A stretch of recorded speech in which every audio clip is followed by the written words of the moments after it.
Okay, well, like I said, literally 2 to 3 weeks ago, I recorded an RxSwift course. And so if I say RxSwift, I mean RxJava right now. They're exactly the same, or at least that's what I used to tell people until I started to use RxJava.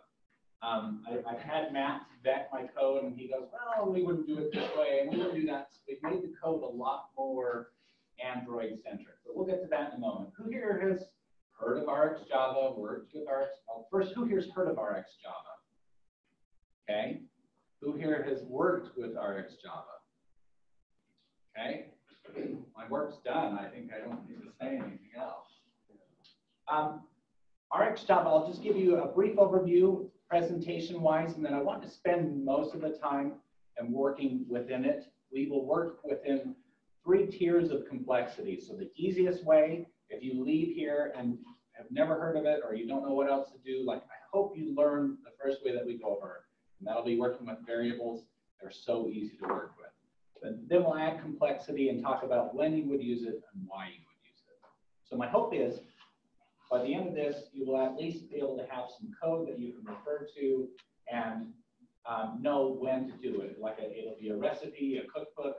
Given this problem, use this piece as a solution. So RxJava, it's something that implements the observer pattern. It's a process to be notified when data changes. So you can know when data changes, when a task completes, or when an error happens. These objects contain data. You can say, hey, just tell me when that data changes. Tell me when there's an error, or tell me when things have completed. And it's a common pattern for events and data changes. You can use this for many different types of things within your code. So RxJava, you can just use tiny little bits of it, or if you feel really comfortable and you want to rewrite your application, you can apply this pattern across many different things, like a global bus, a app state. You could have a network piece or a database piece. You can have all of these types of pieces implemented in RxJava, and they can then be consumed in the UI if you want. So it's as little or as much as you want. This gives you the ability to filter or map results, which means you can have a result set. You can say, well, I'm going to query this just like it was a database, and I want to get rid of things, get rid of people who are below the age of 16 or something like that. It also allows you to chain actions, which we'll look at in a moment. But the last thing that it gives us is the ability to do stuff asynchronously. We can get into threads and asynchronous work and eventually group all of those things. Again, we're just talking about generic type stuff that we can do with it. We'll get into real details in a moment. But this is the ReactiveX website, and this shows us all the different languages that use this pattern. So if you know RxJava, you can work with RxSwift or Kotlin or Ruby. You can apply it across all the different languages. I say that with the caveat that not everything will be the same, but mostly the patterns and the concepts will be the same. So there's 3 types that we'll be working with, and typically there's other variations of these, but the easiest to work with is a variable. The next more complex thing to work with is subjects, and then deep down, everything really is an observable. So just remember those 3 types: variables, subjects, and observables. And the variable will fit most of your needs. You can get it and set the value anytime, but you can also just subscribe and say, whenever that changes, trigger this block of code. There's a concept of hot observables. We're not going to talk much about that today, but you might have heard the concept before. And the great thing about variables is they don't ever error out. A variable is an RxSwift pattern that we've moved over to RxJava. And you'll kind of see what this is, but it's a way that we can, like we said, we can get the data off of the variable anytime you ask for it, or you can subscribe to it and be notified when it changes. Subjects are almost exactly like variables. You can subscribe to them, but they also get error and uncompleted events. So a variable is never going to die out from under you. And there's different flavors of subjects. There's the behavior subject, a publish subject, and a replay subject. You don't have to remember any of these, but here's some mnemonics that I use to help you remember them. The behavior is the last event. I think of my children, I don't reward them or give them consequences for their behavior 3 weeks ago. It was just the behavior the last time. Publish is kind of like a professor. So a professor, no one cares about what they've done. It's always what is next. And then replay just says, give me replay those last n number of events. So when I subscribe, it's not going to tell me every single event that's ever happened. It's just going to give me the last 3, the last 5, whatever I ask for. Again, don't worry too much about the details. I just want you more familiar with these words: behavior, publish, replay. These are all subjects. We're in the second tier of complexity. And there is a thing called traits. Did we skip the observable slide? Basically, an observable is the bottom layer of all of these things. Everything is an observable, but there's different types of observables. So you'll have a single, which will give you 1 result, and then will never give you any more. You have a completable, which just says, hey, I'm done, or I'm not, but it never gives you a result. And you have a maybe, which may give you a result, or it'll be completed, or it'll have an error. And that's the 3 states, but all of these have 1 instance. So when you trigger an observable, you'll have 1 block of code to be done, or 1 array to parse, and as soon as it's done with that, you get no more events, period. Okay, we're done. Nice, that was easy. So before I begin, I want you have access to all of this code. Let me increase the font here. Is that big enough? Yeah. You have access to all of this code if you go to bit.ly/meetupjan18, as in January 18th. I basically ruined that URL for everyone for all of January. But if you go there, this will bring you to the bit bucket that I've set up for this code. And you can go through this anytime. This is basically all the examples that I've pushed up to this point. And the only thing you would need to change is changing this URL in the JSON placeholder to whatever your URL is, or you can use this other URL for the JSON placeholder service. It's just a sample JSON service that I'm using to consume all of these examples. So let's look at our first example with RxJava. Well, even before that, let's kind of describe what this project is. This project is made up of a single activity, and this activity, let's see if I can make this bigger. This main activity just has a title and a body field that we will be populating, as well as a button for us to receive events, and a little label that will be populating whatever article we're consuming. It's made up of a presenter. So we're following the MVP, the UMA architecture that was presented on last time, but it's an MVP type architecture. So we have our activity. It has a presenter.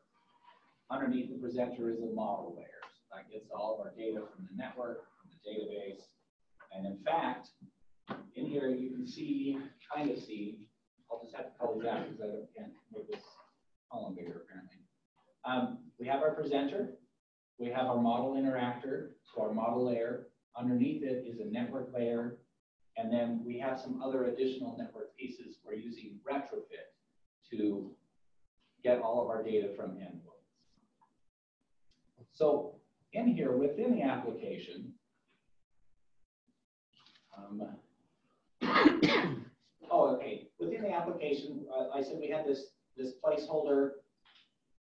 Let's go ahead and look at the JSON placeholder just for a moment, just so that you can see what's happening here. All this is going to consume 2 endpoints. It's going to use those as a get, basically get an article and then get an article Rx, which is basically a way of doing this with RxJava. All the article has in it is we have these 4 fields. So an article has an ID, a user ID. So an article ID, a user ID, a title, and a body. That's all they have. And all these endpoints are going to do is deliver those back.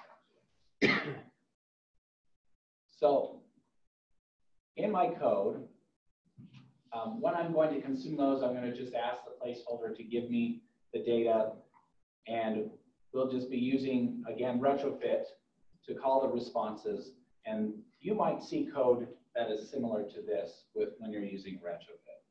We create the call from retrofit, and then we ask it to enqueue this call, which means it'll just trigger it. And when it's done, if it's successful in this on response, we'll trigger a success lambda, a success block that's handed to us. We'll give it the result. If there's a failure, we'll just call it a failure block. In this case, we're not giving it any arguments. We're just saying, hey, the network called failed. This is what you might typically see before you start using RxJava. We'll look into examples of what it'll look like as we use RxJava. But first, let's go back all the way to the top of the stack and work with variables. So in here, let me collapse everything. And I'm going to increase that font just a bit more.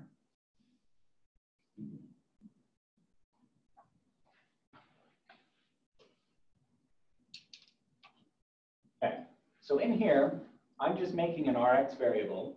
We'll look at what it actually is, but how we create one, we just say Rx variable, we give it a default value. And now this contains an Rx variable, but let's look at how we can consume it. I'm back in the main activity, and I can consume it one of 2 ways. First, I can just say info text view dot text is equal to the presenter's title dot value, and that title is this Rx variable. So if you want to get the value off of the variable, you just ask for its value. The other way we can use this is by asking the presenter. So we'll say presenter.title, make it an observable, and I want to subscribe to that. That means that anytime the presenter's value changes, I get notified. And I get notified with this specific value, and then I can just say, hey, text view, your text is now equal to that new value. Or you can do whatever you want there. But let's go ahead and run this, and you can see, well, maybe you'll see, the emulator will show what is actually happening. And I want you to look in this, there we go, in this some default field right here in this tiny simulator. As soon as I click on, well, first of all, we got the default value, which if you look at the title, we said some default value was its initial value. And now as soon as I click on this load data, this block is going to update and set the text to the new value coming in. You can see down in here, article 1, we get an error. And you can see that this label keeps updating every time I press the button.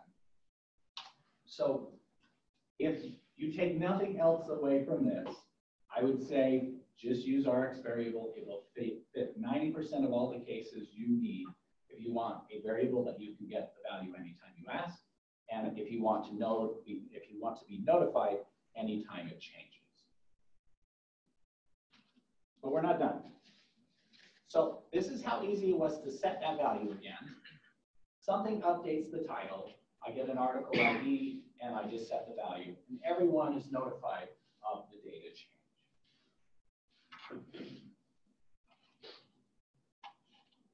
So let's look at what this RxVariable class really is. And it looks kind of scary for a moment, but you don't need to worry about it too much. The first thing I want you to notice when we create the variable, this is Kotlin, by the way. Hopefully you should be familiar with some Kotlin code at this point. But with Kotlin, I'm taking an initial value when you create this, and I'm having a backing field where I'm assigning that value to it. I also have things synchronized, so these objects are thread safe. You can pass them around to different threads, or you can have multiple threads accessing it, and it won't have any collisions as far as setting and getting the values. So when we get the value, we just return this backing field. When we set it, we just set that backing field.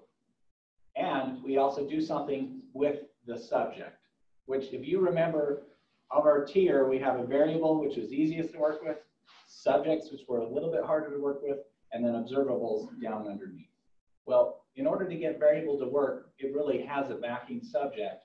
It just hides any errors or any issues that you might have, and it makes it work. It makes things, rephrase, rephrase is what you say when you're recording. So with the behavior subject, it makes it so that we can subscribe to it behind the scenes, but if you're using the RxVariable, you don't have to understand any of that. So coming back to here, anytime I set it, I set the backing field, as well as I tell the subject, hey, your next value is going to be this new value. Come up to line 9, you can see in this behavior subject, we're just saying we're creating it with a default value of the initial value passed in, and we're saying to serialize, and that just makes it thread safe. You never even have to look in here if you don't want to, but it's a very useful class to consume.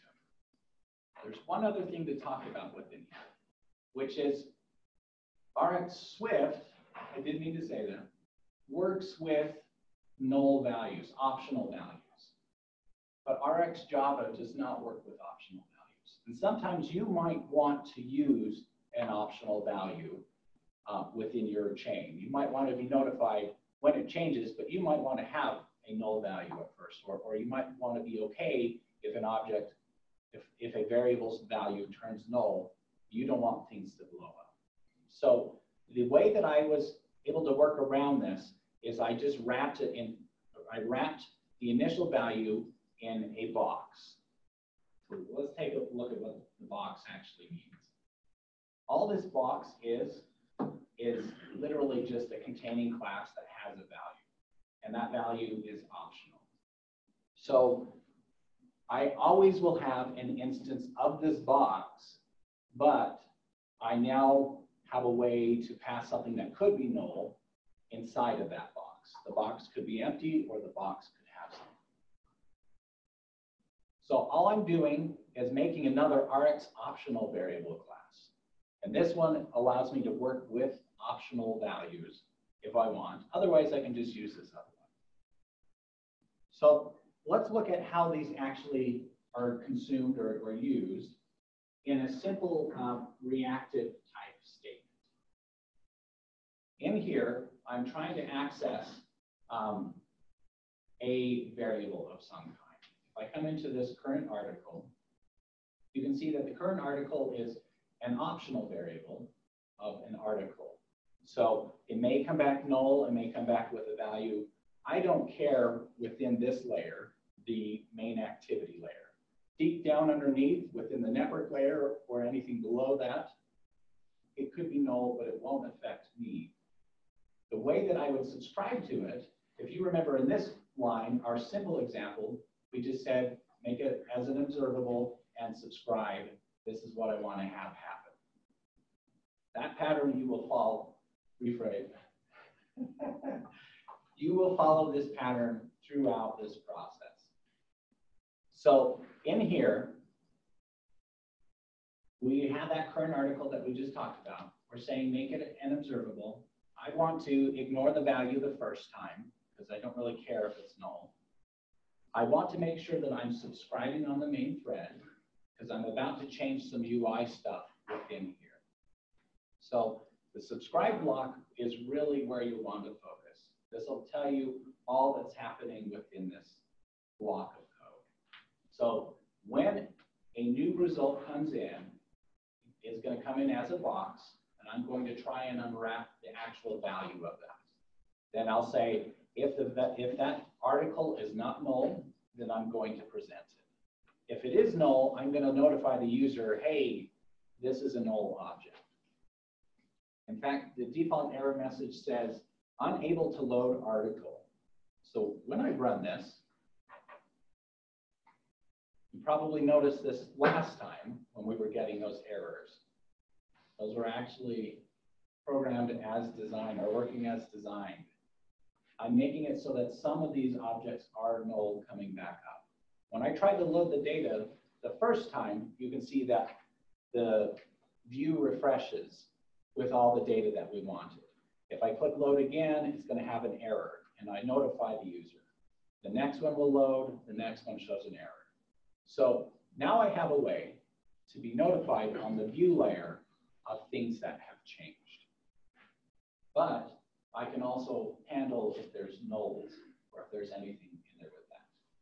So one other thing to focus on within RxJava is lifecycle. Who here is a fan of lifecycle, where objects die because you rotated the application? Pretty awesome. So there's a way that RxJava gives you so that you can clear up all of your subscriptions so that they don't try triggering blocks of code on objects that don't exist. Whenever I create a subscription, it will return a disposable. In this case, this disposable right here. And I have a line after that saying bag.add disposable. Well, this bag is a composite disposable. It's basically a garbage bag. And so all that you're doing is you're handing in all of your disposables from your subscriptions. And then eventually in onDestroy, you can see that I'm saying, okay, I'm going to just dispose of this bag. I'm getting rid of it. And it cleans up everything so that you don't have any memory leaks or null pointer exceptions on classes that you expected to be there. Basically, being a good citizen within your application.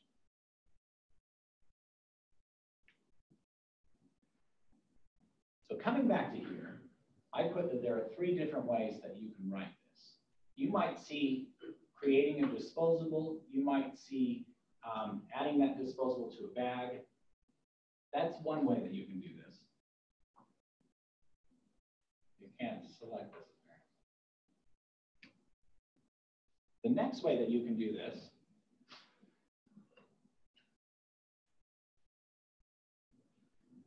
is you might see code where it says immediately bag.add and then the presenter and everything with it. You can also pass method pointers, which this method pointer does exactly the same thing with an article. If it's null, we present it, otherwise we notify it.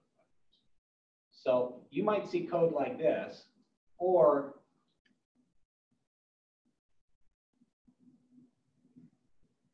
this is my preferred way. I just wrote an extension method that does exactly that. So I just write my presenter. This is the observable. I say as an observable, I do my logic, and then I say disposed by that. So currently, let me put 4, 5.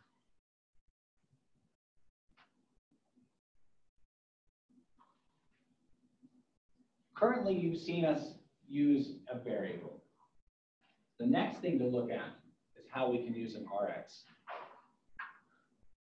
The next thing to look at is how we can see variables, observables bubbling up all the way from the network. First, in this get article method, this is the old way or the variable way of doing things. I'm now in the presenter, it's asking the model layer to get it. I'm now in the model layer, it's asking the network layer, and the network layer will actually do the call that we talked about. And within here, I'm doing that same network thing that we talked about, where I'm creating a call, I'm enqueuing it, and then instead of the success block, I'm just setting some sort of observable in this layer. And you can see On the on response current article, if we look at what the current article is, it's just an Rx optional variable. But again, we're in a MVP architecture. So we have many different layers from the bottom coming all the way up to the top. And there's no reason for me to do any additional logic on these layers. Current article on the network layer can be used immediately by the model layer, which is one above it. So the model layer has a current article, but all he's doing is returning his own instance of the network layer's current article. And then the model layer is being consumed by the presenter, and he does the same thing. He says current article is equal to the model layer's current article. So we're passing these observables up from one layer to the next, but people who are using this from the top down don't know that this goes all the way down to the network layer. And all of these are completely mockable, testable. These are single units, so there's no real tight dependency between a network layer and a presenter, or the model layer and the actual retrofit. There's no, they don't really know about each other, and they don't need to know about each other. So I've talked a lot about the structure of this. What type of questions do you guys have as far as consuming or using RxJava?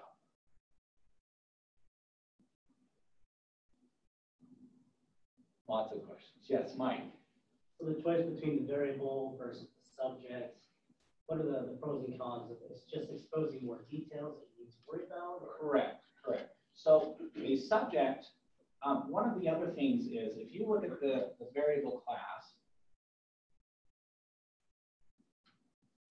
if you look at this variable class, this behavior subject is a private field. And when it's returned, it's not even returned as a subject. It's just returned as an observable. But what can happen to this is you can't really get an error into this behavior subject. If you were to try and write something into the subject, you could say serialized subject on error, and you could push an error into here, let's say an IO exception. You can't really, the user, the consumer of this class doesn't really have access to get to that normally. So it isolates, or it blocks most errors that could happen. The problem with subjects is when there's an error, any subscribers gets a final event, and then they never get a new event ever again. They're done. So that's a problem with using observables in this specific way, right? Because, well, the way an observable works is you have many on next, as many as you want, and there's either, to finish it off, there's either non-complete or non-error. And obviously, you don't have to admit any in the first place. So when you're doing something like this, where you want to observe long-term some value, you don't ever want that to stop happening. Correct. So that's what the purpose of this is. But correct. That's not the only thing you can use observables for. But if you're just trying to observe a specific value, then yes, you never want to see an error from that. Correct. So like a network call is a one-off type of thing. You don't want to observe a single network call more than once, right? You either want the result or you want to know if it had an error. So in that case, something though, like a WebSocket that is continually sending you new data. So that would be an example of something where you, I want to have an observable stream of values coming out, but again, you wouldn't necessarily want it to finish any kind of error. Correct. So we talked about on one of our slides the concept of a hot observable versus a cold observable. And this distinction just means a hot observable. I want you to think of like a pond for a cold observable. The water in the pond doesn't really go anywhere. It's just always there until someone were to come and dig out all the ice or do something with it like that. Versus like a geyser as a hot observable. The water in the geyser is there for the moment, but it blasts out and then it probably falls into the air, but never really gets back inside of it. Events are the same type of way. As I move the mouse around, the computer is getting events constantly of, oh, the mouse has moved this much, it's moved this much, it's moved this much, it's moved to this point.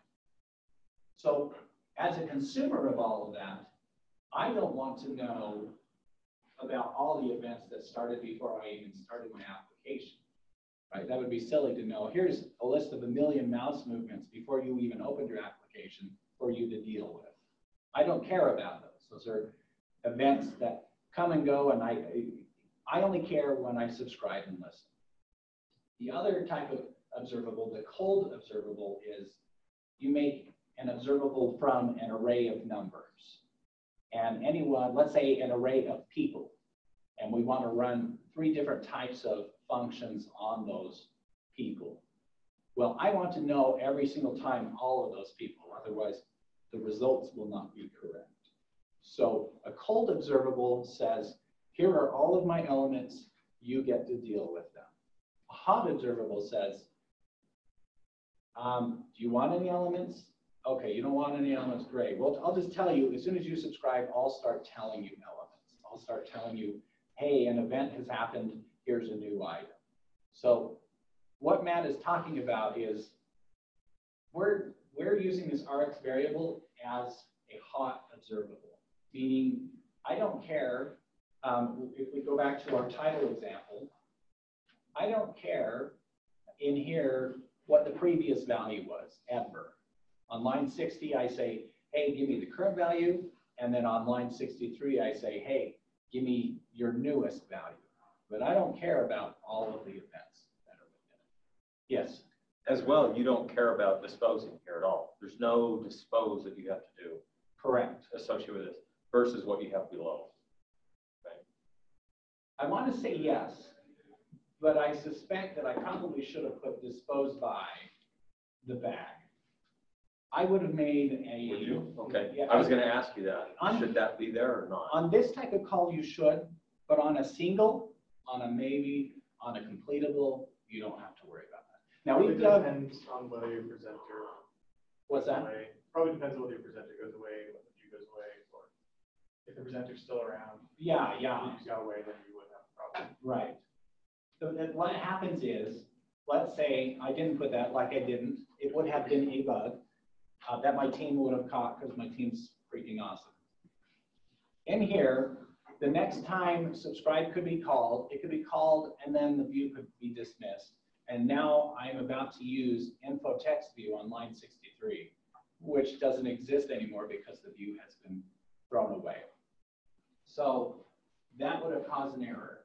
In this type of thing, I would have wanted to dispose of it. In a single, a completable, or a maybe, those are one-off events. You don't need to worry about it because those die before you even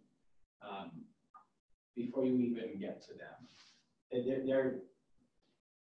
They're such small pieces of code. They're not something that's going to get a continual amount of events. So I have prepared 2 other things to talk about in advance, but I feel like I think we've hit our limit of RxJava for the day. Are there any other questions or comments before I pass the mic over to Mike? You've read it beforehand. What were your 2 other things? Just curious. The 2 other things are working with the endpoint returning that Rx result as opposed to, here, I'll pull it up. I won't actually dive into this, but the code is up there for anyone to look at.